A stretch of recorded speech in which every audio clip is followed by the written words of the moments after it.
చక్కని ప్రార్థన చేస్తున్నాడు. ఏమని ప్రార్థన చేస్తున్నాడు తెలుసా? యెహోవా కెరూబుల మధ్యను నివసించుచున్న ఇశ్రాయేలుల దేవా. హల్లెలూయా. మన దేవుడు ఎక్కడున్నాడండి?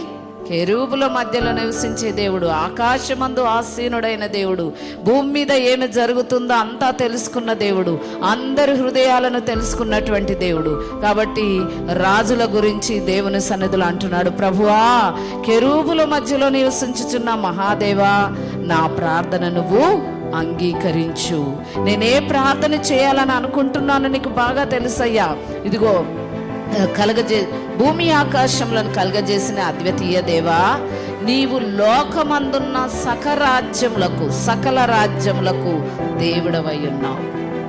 ఏ రాజ్యములకండి? భూమి మీద ఉన్న ప్రతి రాజ్యముకు నీవు దేవుడవు. హల్లెలూయా. నీకు అసాధ్యమైంది ఏది కూడా లేదు.